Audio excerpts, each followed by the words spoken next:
Welcome to Podula Rasa. I'm David Blank. And I'm Jim Esch. This is a podcast about finding something in nothing.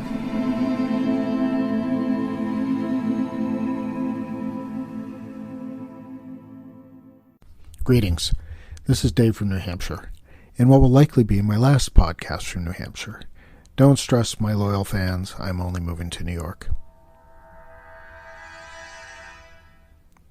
Months ago now, many months ago, back when Jim and I were collecting interviews with people for Thom Williams' 73rd birthday podcast, I had an interview with Phil Charron. We initially used snippets from various interviews for that one. However, there was a lot more to this interview, and I've been meaning to get back to it. Despite the current good chaos in my life, I've carved out time to finish this one and bring it to you. It's interesting to listen to now, as we are nearing the end of the pandemic, hopefully. It was recorded back when nobody really was sure if it would ever end, or if any of the chaos in our world would ever end. So we offer this podcast as a contrast between then and now as well. In this podcast, Phil talks about his memories of Thom, Mar News, Thom's mentorship, creating music with Thom, looking at things as memory life rafts, with a thankful shout out to the most recent interview podcast with Jill Benedict, realizing your parents were also human beings. Phil and I analyze Thom's teaching style, and Phil reminisces about stories from a long ago Halloween, learning to play chess, the meaning of num-nums, Phil's post-high school relationship with Thom, and reactions to Thom's passing, as well as many other things. So, to Phil, I'm sorry it took me so damn long to get to this one, but it was finally time to do it. To everyone else, I hope that you enjoy this next installment of our exploration into who Thom Williams was, and through us, is. Hey, Phil. Hi, Dave. How are you? Good. How are you doing? Good, thanks. Good to see you. Yeah, it's good to see you too. I recognize your voice from the podcast. Oh. Yep. It doesn't change too much. What kind of work do you do? I help run a design agency in Philadelphia. Okay. So we the majority of the work that we do is designing like complex business systems.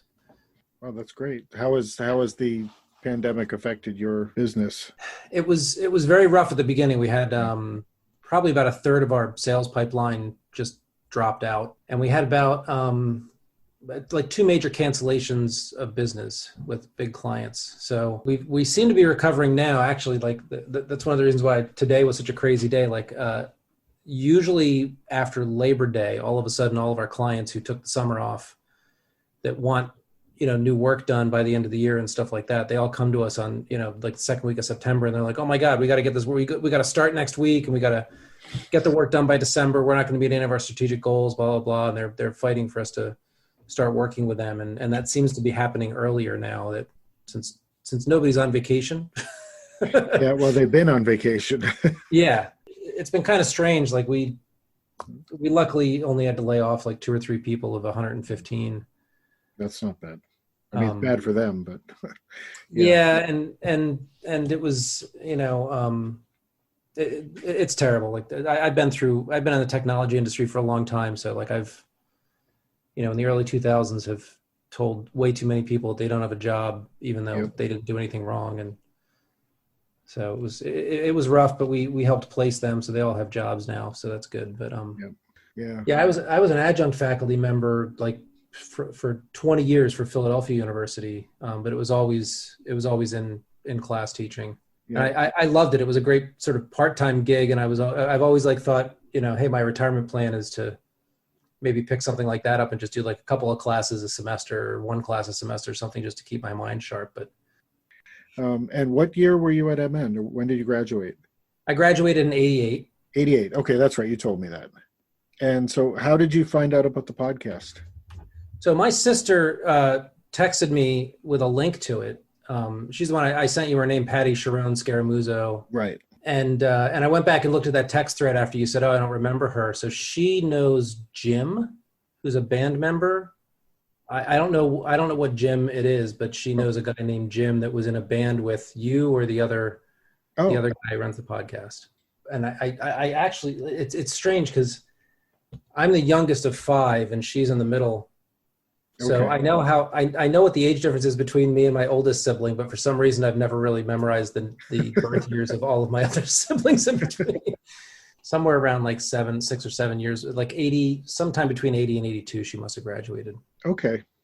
So you must have heard of Thom from her. I did, yeah. What's interesting is I think of all my siblings, I'm the first one who actually had a class with him. I could be wrong on that, but I'm pretty sure that, and I'm not really sure why. Well, there were a lot of English teachers back then. Yeah. So he was. So I guess when you were with him, he might have been relatively early in his career then. Yes.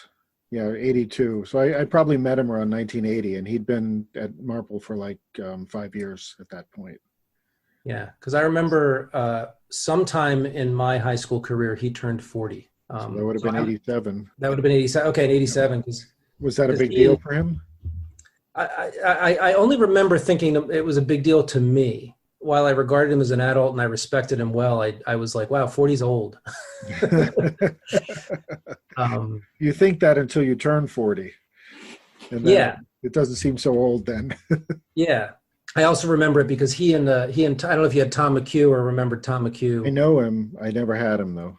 He was another influential teacher in the English department of mine, and they both are the same age. Because I remember when they turned 40, there was some conversation between the two of them about turning 40. And I don't remember the context of it at all. But when I went to Marple, I know Tom hadn't taken over the newspaper probably when you were there, but he had taken over Mar News by the time I was there. And so the newspaper office was it was sort of this little haven for like misfit students. So like the sequence for me every morning would be to go in, dump my stuff in my locker, and then go hang out in the newspaper office until we had to go to homeroom. And I knew the student, like there were one or two students who ran the newspaper that had keys to the office. So they would, like it would be open by the time I got there, and we would all just kind of hang around and play chess or talk or listen to music or something. And eventually, Tom would come in, which was always an event. Like his entrance was sort of an event. He would make some kind of funny comments about people and stuff like that. By my senior year, I had enough credits to graduate. I was missing, I think, like a half a credit or 2 credits to graduate. So I could have graduated a year early if I had taken more classes. And my senior year was, I had a ton of study halls. And so he and a couple of other teachers that I had, befriended and was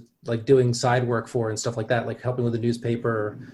I worked in the video lab. I did a couple of other things. I had all these, like I would just hang out and avoid my study halls and hang out in like the video lab or the newspaper office or something like that. So that was kind of my home away from home. But the one thing about the story that I love to tell people about him was really impactful for me. My senior year, as I mentioned, there weren't a lot of classes that I had to take. I think I took calculus and AP English and gym or something like that. And so I had a lot of electives that I could take. And I took a creative writing class with him. He also taught a public speaking class. In the creative writing class, it was really, from what I could remember, it wasn't super structured. It was kind of like him saying, hey, you have to write things. Like, we're going to sit around and you're going to write stuff and you're going to give it to me and we're going to talk about it. And we might read it in class. But it wasn't like everyone had to write a haiku this week and a short story next week or anything like that. Did he have you journaling? I don't remember. It's funny because I went through, like, this is all of my I went through my pile of high school stuff. This is everything I've ever written that I carried around with me and kept all those years, but including like copies of the newspaper. There's the newspaper and stuff. Yeah. I couldn't find any assignments from him. And the thing that I remember in the class was we gave him stuff and he would give you feedback and we would talk about it, but nothing was ever graded. And all of the feedback was verbal. Right. And one time I went up to him and I had this poem that I had been working on and everything that I did was just, laden with teen angst. And I was a sad kid at that point and picked on a lot and had found like friendship among, the nerds that were hanging out in his newspaper office and stuff. And he took this one poem and he's like, you write things like they're songs. And he's like, this is a song, so give me a minute. And he got up and walked out of the room and he came back in and he had a guitar that was sitting around the English room or something like that. And he started playing it like it was a song.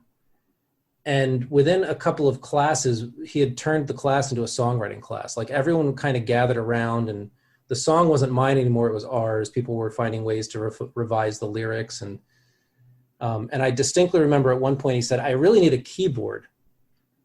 And he called me Scorpio because that was my sign. So he said, Scorpio, go find me a keyboard. and he wrote me a hall pass, and I went down to the or to the music department, and the music teacher wasn't there, but there was a keyboard like an electric keyboard in one of the rehearsal rooms. And so I left a note and I borrowed it, I wheeled it down the hallway, and I wheeled it into his classroom. And I had never played a guitar seriously, but he, like, you know, through that class, had started handing me the guitar and saying, here's a G, here's an A, here's a D. Just sort of had me and other folks start to write these songs, and we wrote songs for what I remember to be the rest of the semester. And then he handed me this tape, which I still have here. It is, you know, Tom Williams on one side. I don't know who Chris Martin is, but it has Chris Martin and Tom. So it's music that he was writing with, and he had recorded 2 of the songs that we wrote on this cassette, and the rest of it was like other stuff that he was like, hey, if you want to listen to other stuff, here's some other stuff.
That's amazing. I've got one to show you. He didn't sign it, but he made this tape for me back in '83. I went to his house. I had graduated, and I went to his house. We hung out one night, and I left with this tape. And he taped he made like a mixtape for me. Yeah. That it was there. I still have it, still play it. Yeah. In fact, some of it was, and it's him playing too on some of it. Yeah, he's playing on this, and there's probably have 4 or 5 cassettes that are left from my collection of 1 million cassettes when I was a teenager, and this is one of the ones that I just never let go of. Is that you playing, or is he playing on it too, or? No, he went home and recorded it in his home studio, so it's just him playing. Okay. And the song is actually he did the best he could with a bunch of teenagers who were suffering from whatever depression they were in or whatever. it's a good song. It has more nostalgic value for me than it has like of anything else. But there's some good stuff on that tape. So that was sort of my first. I mean, I had interacted with him quite a bit over the years. Someday I have to talk to Meg and find out if she remembers this. But like one time he came into the newspaper office around Halloween. He's like, "Hey, anyone who wants to make me a jack-o'-lantern? I'm thinking of decorating the whole window of my house with jack-o'-lanterns." And I came in a couple days later and I had made one out of a coconut, so that it was a permanent jack-o'-lantern. So I used some tools in my basement, stuff like that, and I gave it to him. And I have this recollection that I believe it caught on fire in his house. Because I don't know why. Like I don't know if I made that up over the years and it's just like something that I dreamed or whatever. But I'm pretty sure that someday I need to reach out to Meg and see if she remembers a flaming coconut jack-o'-lantern in her house. You should ask her. Yeah, I need to reach out to her on Facebook and ask her. Yeah. But so I stayed in touch with Thom for years. Like he was just sort of the guy that I would go to for advice when I was really wrestling with things in high school, and he had a really even keeled way of giving me advice, and just became a mentor to me. There was a time period where I had a dispute with one of the teachers in the school, and we kind of had an argument after class. Like I wasn't insubordinate enough to like argue with him in class, but I stayed after him. We had this argument and I stormed out of the room and said a few unfortunate things. And I skipped his class for 2 days afterwards. And I was thinking to myself, like, I was a pretty good kid academically and I didn't get into trouble. I wasn't like a rebel or anything, but I just couldn't go back into his classroom. And then finally I realized like I'm in a lot of trouble. I mouthed off to him and I skipped his class. And so I went into Thom's office and I asked him for some advice and hoping that he would help me smooth this over. And I told him the whole story. And in the end, he's like, you have to own up to your mistakes. Like, this is you screwed this up and you have to figure out a way to smooth it out. But, I'll tell you, like, no teacher here wants to harm you. Nobody and the funny thing is that teacher was very square. And he, of course, was Thom Williams. And I expected him to totally be supportive of me and say, like, here's how I'm going to help you smooth this out. But he basically said, like, you've got to go own up to it yourself. And he gave me the courage to go back and walk into this teacher's office. And we smoothed it all out. Like, there was never any need to get, like, anyone in a disciplinary area resolved. And It sounds like he gave you the right advice, He did. And then years later, like even after I graduated, I would go back and visit and chat with him every once in a while, and he'd be very excited to see me. One time I went back and I hadn't picked up a guitar in years, but I was talking to him about the fact that I went and recorded something with a friend of mine in a recording studio, and the guy who owned the recording studio sold me this 12-string guitar that was sitting in a 12-string. The brand is blanking on me, but it was way too much guitar for me. Like I bought it because I fell in love with it, but I realized I wasn't a really good guitar player. And I was talking to him about it and he was like, I'll buy it off you. How much did you pay for it?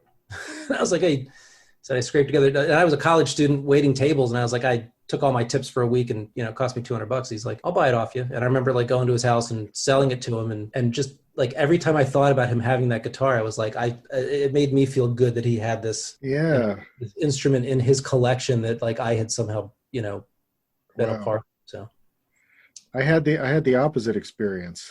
I bought one of his guitars.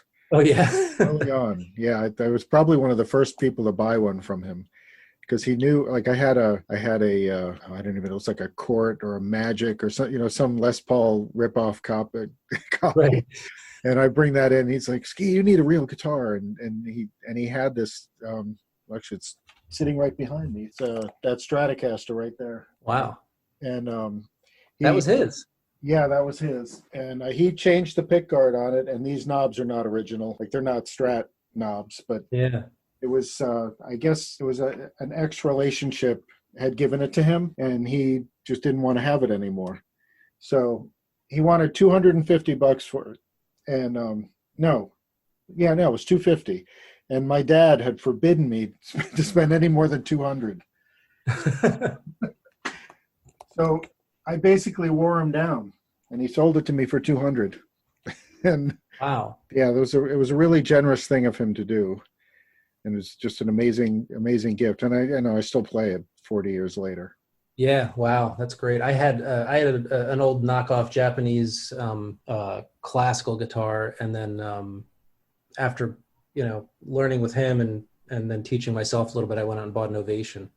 Yeah. And I had it was an Ibanez. It was an Ibanez 12-string. So I had the Ibanez 12-string, but then he then he bought it off me, which was totally fine. He deserved it. Yeah. But then, years later, so my senior, I was an English major at Temple, and my last interaction with him ever in my senior seminar at Temple, the professor for my seminar was also my advisor, and I had my senior advising session with him where it was the beginning of my senior year, but he was going to sit down with me and we were going to talk about, how was I going to finish up my senior year? What kind of coursework was I going to have? And what was I going to do with my degree when I was done? I guess it was halfway through the first semester, but he asked me what I was going to do. And I said, I'm thinking of getting a master's degree, maybe teaching or writing. And he said, I wouldn't recommend that. I don't think you're a very good writer. And this is this is someone you're supposed to look up to. I mean, he was just very blunt and it crushed me. I had an on-campus job. And I was walking to work and I was like, I can't work today. So it was the only time I ever called in sick. I walked in, I was like, I can't work today. I got to go back to my apartment. And my boss said, that's fine. And I got on the subway, got on the bus, and I rode all the way out to Marple Newtown. And I got there right when the last bell rang. And because back then you could just walk into a high school if you wanted to. Right. I walked in the back door and I found his office and he saw the look on my face. He was like, oh, I was about to leave, but do you want to chat? And I told him the story, and I think back at this math teacher that I had the dispute with, where he gave me advice, kind of supporting the teacher, and his immediate response at that point was he goes, "What does he know about writing? He's an English teacher at Temple University. He's like he doesn't run the English department at Yale."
he's like, I've read your writing. Like, and he was really, encouraging to me and sort of, talked me down from this ledge of like spending 4 years of my life trying to pursue a degree and then suddenly having the person that's supposed to mentor you tell you you're not good at what you're doing. And he said he doesn't know what he's talking about. Yeah. What a crappy teacher. Oh my God. He was trying to give me some tough love, but I don't think he was doing it in the right sense. And Tom's advice, caused me to go back and talk to a bunch of other professors. And I mean, I ended up not pursuing that degree, but not because of what this professor did, but right. But once again, like he gave me the confidence to understand, like, even your advisor in a degree program may not know what the hell they're talking about. So and then it was really sad. Like when I found out that he passed away, I was all of the years in between that point and 10 years ago when we found out that he passed away, I was like, how many opportunities did I have where I could have just gone and chatted with him again? And regrets. Yeah. It actually inspired me to reach out to all of the people in my life that I was like, I've really got to tell them, what an impact they had on me. And you think I've got the rest of my life to do that. Yeah. And I was like, well, you don't. So. Yeah. Well, who knows how long that is. So. Right. I mean, I think it affected me in some ways similarly. I spoke a little bit about it on one of the podcasts. Yeah. It's like you're always learning. I think, and somebody that we talked with actually said that literally on his deathbed, he said, I'm still learning. Yeah. Like, wow. Yeah. Did you stay in touch with him over the years or? Not as well as I should have. I kind of lost track in the middle 80s, and then I connected with him around 2005. And wow. We had a couple of email exchanges, and then Jim told me that he had passed away in 2010, and I had an uncle who passed away like literally 2 days before.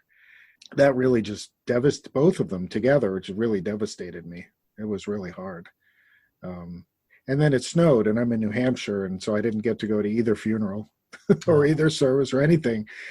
Yeah, but maybe in some way that's why this is happening now.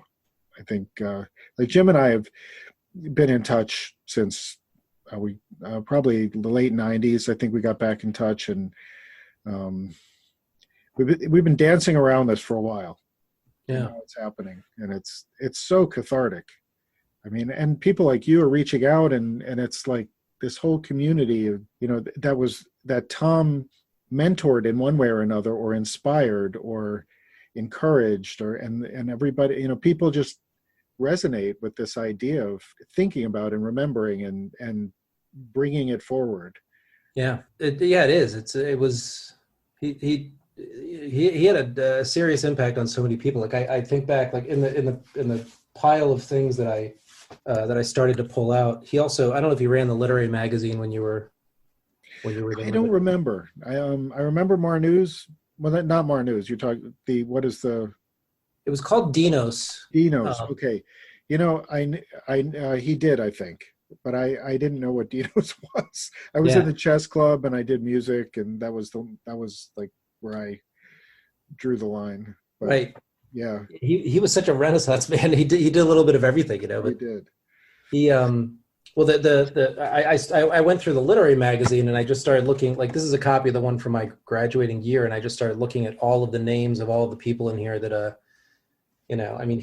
he was the sort of executive editor of that, and all these kids, again, like, just pouring their teenage guts out, and him working with whoever was the editor that he chose that year, to put together just a great collection of work, and then flip that over. And like, I remember him asking me once, do you play chess? And there was a chess club, and he was wondering if I wanted to join the chess club. And I was like, I don't think I'm good enough to play a chess club. He's like, well, let me train you a little bit. Mm-hmm. And the way he trained me was, the first time we played, he gave me every piece on his side except the king, the queen, and the rooks, and all the pawns. And he said, when you can beat me, then we'll start adding pieces to the board. And over a period of a year, it took me a while to get to the point where I could beat him. Yeah. and then when I could beat him, he's like, all right, now we're going to add the knights. and or now we're gonna have the bishops, or whatever he would add to the board. That's great. So it was kind of his way of like tying his own hand behind his back and making it a fair fight until it wasn't a fair fight anymore, and then he was taking away some of his handicap and moving on that way. And well, he must have learned that later than when I was there, because he clobbered me just about every game we ever played, and usually pretty quickly too. Yeah, it was I remember once because I remember going home and complaining to my dad prior to him doing that, but my dad used to have this like sort of 9-move checkmate that he would pull on me and my brother when he was teaching us how to play, and so I finally had my dad teach me that gambit that he had, and I went in and I think I was 3 moves in, and Thom was like, "You can't fool me with this." I know what you're doing here, and he immediately like beat it. I go, well, that's tough. So that's cool. That's really cool. And I remember he was a golfer too. In fact, somewhere I have a business card. Another friend of mine was working in a print shop at the time, and printed up a bunch of business cards for him that say Pennsylvania golfer, and it just had his name and phone number. I had no idea. Yeah, I didn't even know he played. Yeah, he does a lot of. He did a little bit of everything. What else are you learning from folks about him? What other? Oh boy. Tons. Well, I mean, I've spoken to Meg a bunch of times, and I'm not really sure what I can share about that at this point, but there's a lot of stuff, like kind of the background things about where he came from that I just had no idea about. Other students, we've talked with other teachers, kind of hearing their perspectives of stories of things that happened. Like, for example, in, you must have seen the Words to Live By video that is on the web, and he, in his voice, he's talking about when his mother died, and Miss Friedman asked him, did it help you? And I heard her tell that story. Oh, wow. Jim interviewed her, and she told the story from her perspective, and it was just, all those things are going to be put together. We're kind of still in a collecting mode. We're thinking about how we want to disseminate it to everybody. But just stories like that, like people have anecdotes about how they learned to play. I've been emailing with Jimmy Devlin, who was graduated in '77. So he was probably new to MN the same year that Thom was new to MN. Wow. 75, and he played with him like the rest of his life, his guitar. He played guitar with him. So I'm like very jealous about that. I would have loved to play more with him because I always enjoyed playing, but life happened. Yeah. And he said that Thom taught him how to improvise, and then he was Thom's guitar player. And I'm paraphrasing, but that was like, whenever I heard some of his discs, I've got a bunch of them, I thought it was Thom playing. And I didn't know, because when I remember playing with him, it was just him and his guitar and things like that. I have a vague recollection of a story that he told us that he had, like, there was some music that was actually published that he had written, that some bands had used, that he had written for them. I heard stories like that too. I remember, and I could be making this up in my head because it's going back 40 years, but I remember him saying like he had some sort of a connection with John Butcher, the John Butcher Axis. Yeah. And because of that, I got into them, and I have a bunch of their records from the early to mid 80s. And I remember him telling me something about him playing with them to open for Rush. And that sounds really familiar. Yeah, I haven't. So you've heard that too, because I don't. It sounds familiar. I don't know if it's just deja vu but. Okay, well, I don't doubt that it happened. But I remember saying to him, so why aren't you still playing with them? Like, why are you here and not there? And he said, well, this is what I do. It was something like that. This would have been 82 because I was just about to graduate. Yeah. I actually reached out to John Butcher through Facebook. I haven't heard back yet, but I don't expect to.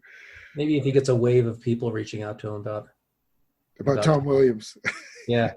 And man, you're supposed to buy my stuff, not I'm not going to tell you about Thom Williams. I remember talking to him once about because I guess when he was in college, I mean he had a bunch of degrees. He had a degree in, I think he had a PhD in nutrition or something like that, or I don't know. He's sort of an overeducated Renaissance man, but I think that he did a lot of work in drama, and I think he was at Villanova to study for drama. I think that's what Meg said. Yeah. Yeah. And I was in theater, so like it was actually, I remember he came to one of the, I was in theater for the 4 years that I was at Marple, and he came to one of the plays, and it was because John, I'm sure you've talked to him or he's reached out to you. What's it, John? He was the editor of the he was the editor of More News. So he's got to be in here. Where is he? I know Jonathan Dorff and Jonathan. Yeah, Jonathan Dorff. Yeah, that's it. So Jonathan Dorff, our senior year in the drama program that Thom McHugh had together. The senior year, the last plays that you would do would be one acts that would be selected by the senior members of the drama club. Okay. And so I chose one of Jonathan Dorff's plays instead of taking one out of a catalog. And Thom and John were very good friends, so Thom came to see that play. But I remember talking to him about theater, and he was talking about a play that he had written. And the only thing I remember about what he said, it was an alternative theater kind of thing that he was doing. But the only thing I could remember him telling me, and I distinctly remember this, was that the main character in the play was a character named Clonus. It was a clown. My dear grandson Clonus, how are things on Mars? Is that how it goes? I don't know. Is this a line from? What is the line from? It's from that. I mean, I've read that. I don't have it. I don't have it, but I've read it because I know a friend of mine and I tried to put it to music one time. Oh my gosh! Wow. Yeah. So yeah, and he said that Clonus, the Clonus character would walk around stage with shards of glass hanging from him with strings. Those were the two things I remember. There was a character named Clonus in it, and that he walked around with broken glass as his costume. And I remember thinking to myself, you went to Villanova, you went to this Catholic college, and you wrote a play of an absurdist play with people wearing broken glass. Maybe that's why he did it. Because probably. It really was. To see how much you could get away with. Yeah. Oh yeah, I've read that. I've been looking for it because I thought I had a copy of it too. So I had a copy of a play or a screenplay or something called The World Behind the Eye or The World Beyond the Eye. I have it on my desktop. I digitized it and I sent it to I sent the actual copy to Meg, so she has that now. Wow. But I'll send you the PDF of it if you want to read it. And that's the play that I was talking about? No, it's not. It's not. This is another one, but I thought I had that one too. Actually, because I thought it was this until I sat down and actually read it again. Not for some reason I'm not opening my. Oh, there we go. Behind the eye. I have because I work online. I've got 4 screens. I don't know where to look. All right, let's see. Yeah, no, this is about a guy named George, but I thought it, and so maybe there's something else somewhere in a box, and if I find it, I'll get a copy of it to you. Yeah, no, this was something that Meg said she'd never read it, so I don't know if this was the only copy, but wow. But I'll send it to you. But I would recommend open it to the last page first. And I'm not going to read it to you. I want you to read it yourself. It's the most beautiful prose I've ever read in my life.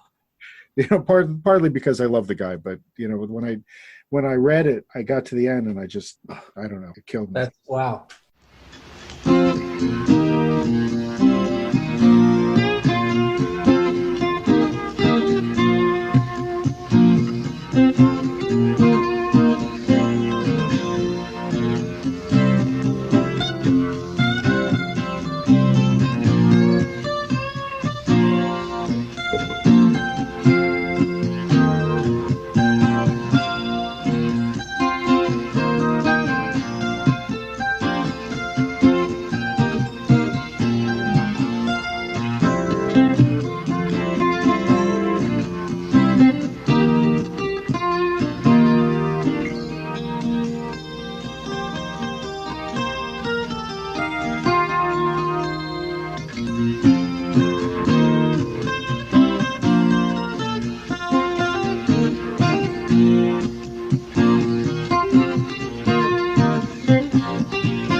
Yeah, I mean, I read some of it. I remember him sharing stuff with us, and I never kept any of it, or maybe never offered any of it to me or anything. But like in going back, especially since I reached out to you originally, and I started going through like my archives of stuff, looking at what we did. I kept thinking to myself, like, how he was always so thoughtful and gracious in the feedback, and what he was reading, but like what he could do. Like we had read a lot of his poetry, especially with the haiku that he was working on. He hadn't won the competitions, I think, at that point. I think he won after we graduated, but he was writing on such a different level. And then you've got this sea of kids who are all like just throwing stuff at him and saying, give me feedback and I want to learn. And he could still tell me I was a good writer, even though most of my stuff was just like, laden with hormonal terror and and he had such a unique way of communicating and using language. It was just really, really interesting that he was functioning at that level, but still being able to mentor, younger, more impressionable minds that hadn't really consumed that much stuff at that point yet. I found him to be very deliberate, in his, I mean, he seemed to be very free flowy, but yet he would come out with these things that it was like it was planned, it resonated and it made sense. I mean, yeah. A couple of instances that were like that, where he was right there. It wasn't just like kind of like, yeah, whatever. He was in that moment. Yeah, I think, it's strange. It's almost like he could foresee how folks were going to react to something or whatever. He never really seemed all that flustered. I remember the one time, boy, there's so many memories of him. The one time I remember him being really challenged was in that public speaking class that we took. And the assignment was, one of the assignments was to tell the story of when you realized you were an adult, like when you realized like your childhood was kind of gone. Mm-hmm. And here we are, a bunch of high school. I was probably senior by then, and I had a you pretty reached that point, right? Well, yeah. I mean, the first thing is like I haven't reached that. I'm almost 50 years old. I haven't reached that point yet, but for some reason at that point, and I'd had a pretty impression. Well, I don't know how to impactful experience the previous summer with my father. It was the moment that I realized that my father was a human being. He wasn't just my dad. Like he was and so I went and I told the story. It's a very touching story, and it's hard. I still can't tell the story today without falling apart. And somehow I had the courage to sit in front of a room of all my peers and tell the story. It was a really touching story. And for some reason, I was the first one to speak in the class that time. I had been assigned to speak first. And it was at the end of a class. And then the next class, this other person came in and told a really touching story about his father just being terribly abusive. So his was on the other side. Oh, I know. No, I'm sorry. The assignment wasn't when you thought you were an adult. It was when you realized that your parents were humans and not. I don't know what the prompt was, but it was something like that. So I told the story about my father, and this other guy told the story about his father, where his father was not a good person. And the next time we all met for class, Thom said, I don't want to do this assignment anymore. We're gonna change assignments, because I didn't realize like that this was going to take Phil and this other student down this pathway. But I don't want this to become a competition of who can tell the saddest story or pull at our heartstrings as much. And he's like, Phil and George did a great job, and this is nothing against them. This is me realizing that I hadn't planned out what the impact of a prompt like that was going to be. So, and I think there was a collective sigh in the room, because everyone was like, how are we going to top these two stories that are like highly emotional and leaving people without a tear in their eye, or with a tear in their eye. So wow. So he kind of reset that thing. But did the mood change after that? It did. We had I remember his assignments were just like, the assignments from that class were things like were just wide open, but you knew that he was going to be judging you or grading you or evaluating you on like your ability to speak and tell a good story and follow all these principles that he was teaching us as we were going along the way. And I remember one of the assignments was, I'm going to set a timer. You have 5 minutes and you have to teach us something. And that was it. Teach us something, right? So, and the kids did great things. Like people came in and like showed you how to cook something, or probably how to play guitar, like whatever it was. Everyone had these great ideas. And I remember I came in and I don't know how I did it, but I had collected a bunch of plungers, and there were probably 10 people in the class. So everyone had a plunger next to them. And I forget what I put on the floor, but I taught everyone how to drive a manual transmission, because most of my peers didn't know how to drive a manual transmission. So I had everyone in the room going like making the sounds of when it's time to shift and stuff like that. He thought that was hilarious. Yeah, he thought that was great because it involved like sound effects and people like sort of chanting together, and so it was kind of fun. Wow. When you were there, were people signing the walls? No, and I've seen like I assume that classroom's been I think it's been, yeah. Yeah. But so he didn't have that room yet. Okay. But we were definitely writing all over the walls in the newspaper office, and he was not stopping us. Right. I think people were doing that when I was there, but I was never really involved with the paper. So Yeah, we did a lot of, there was a lot of graffiti in that room, as long as we weren't destructive. I don't know if anyone's told you, did he use the term num-nums when you were around? but I remember. I don't know what started him on that, and I don't know, but he would, if you were not living up to the potential that he believed you could live up to, he would call you a num-num. And I have a vague recollection of having a conversation with him about it and saying, like, why aren't you just calling people dum-dums? Because clearly that's what you're calling them. And he's like, I would never call anyone stupid. Like, you're not stupid. You're just not living up to the potential that I think you have. Right. And so I've got to have a different term for it. And that's what num-num is. And then later on, he started using the term lum-lum, and that meant something different. I don't remember what it meant, but like there was a clear differentiation between him calling you a lum-lum or a num-num. And at the time it was me, because like both of them, you had so much respect for the man that if he delivered either of these, insults at you, it gave you pause.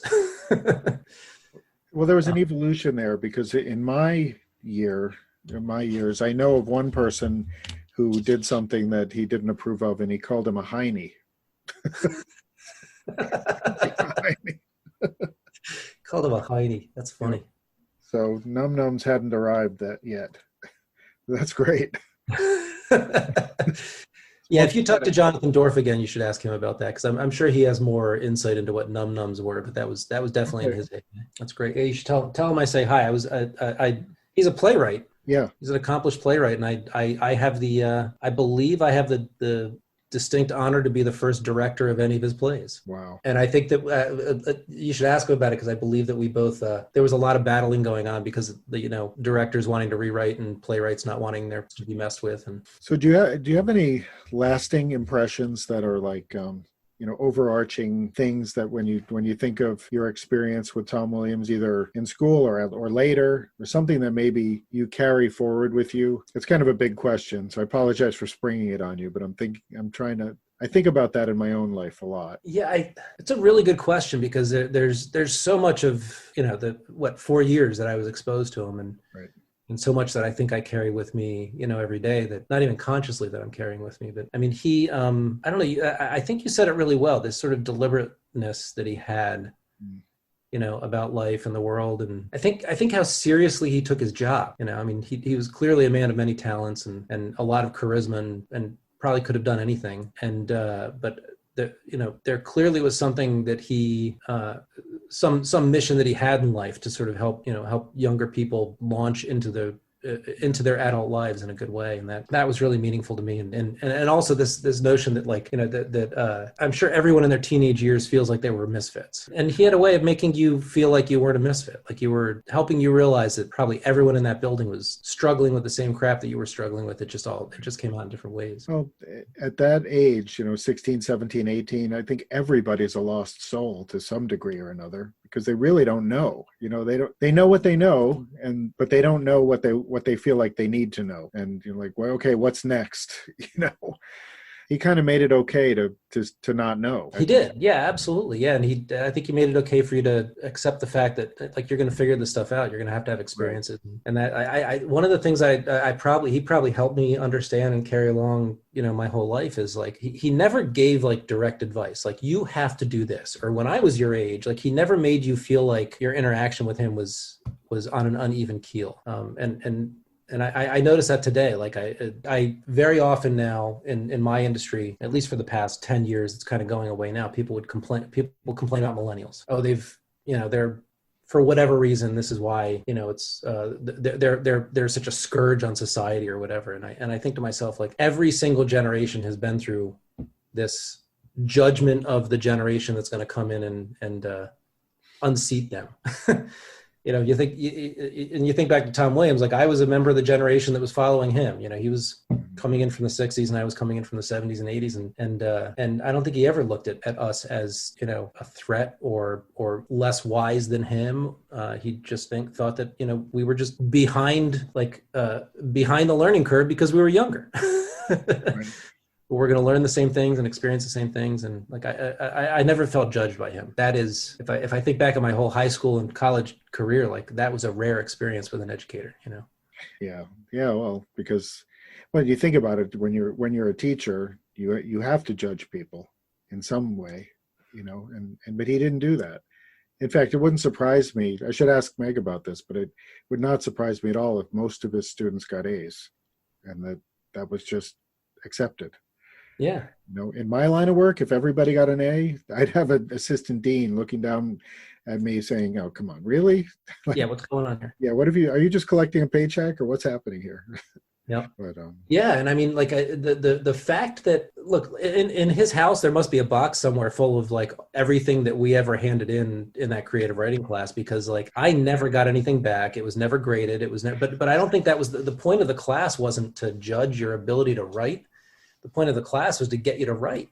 the process, yep. And as long as we were all writing, and he turned into a music writing class, and it was, you know, like as long as we were all there writing, then we probably all deserved A's. You know, you're probably right, because Meg actually told me when 2 years ago, she moved out of that house which was his house from when he was a kid. And apparently she needed help to go through everything because there were just piles of things everywhere. Wow. Papers and just a lot of stuff. And I bet you're right. I bet he brought it all home and just kept it all. Yeah. Wouldn't surprise me. I mean, No, music and tons of things, like partly finished things. Like she said, she found a couple of tapes that there was just him sitting down at the piano and just singing and composing. And, you know, there's so much of that was just unfinished.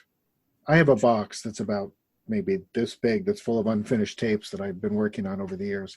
But, you know, I can imagine his must have been voluminous.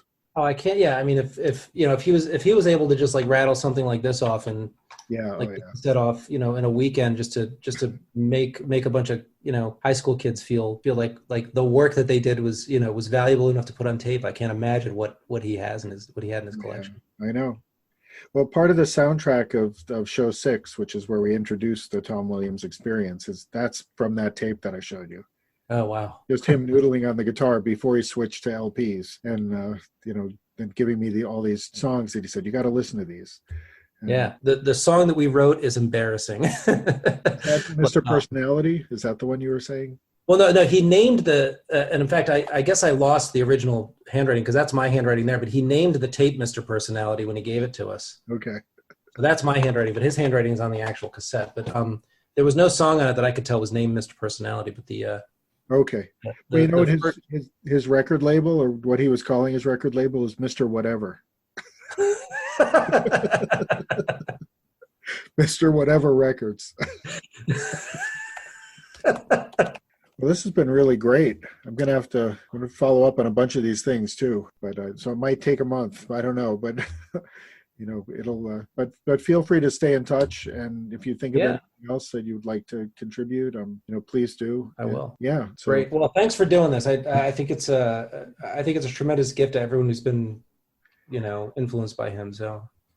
You know, everybody says that, and it's so great. I was worried when we first got started that people were going to say, stop, that's enough. Like, don't do this anymore, you know, because it's painful when you think about somebody who's lost. But I guess in 10 years, you realize the pain subsides and the good things are remembered. Yeah. There were a lot of good things about that guy. Yeah, there were tons. It's pretty incredible when you think about it, that he could touch that many lives over 35 years, whatever it was, 34 years.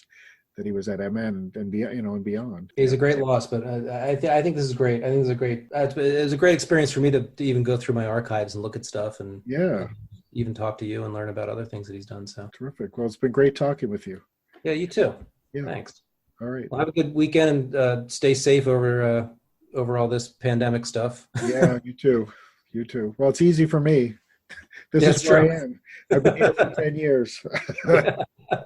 I tell people when I die, it's going to be real easy because I'm already 6 feet under. So just fill it in. Nice. You know, do like the Egyptians did and just fill it up with trash and we're good. That's great. It was good to talk with you, Phil. Nice to meet you. Oh, you too. Good meeting you too, Dave. Thanks. Okay, take care. Bye.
Thank you, Phil, for sharing your stories with us.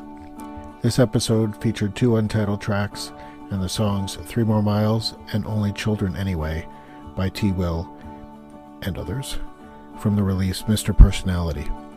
Pagula Rasa is produced by Jim Ash and Dave Blank. You can find the podcast on Anchor.fm, Apple Podcasts, Google Podcasts, Spotify, and other major podcasting directories. We hope you will share the podcast with your friends and followers. Our website is padularasa.com. To send feedback, please email us at padularasa@gmail.com. As always, thanks for listening.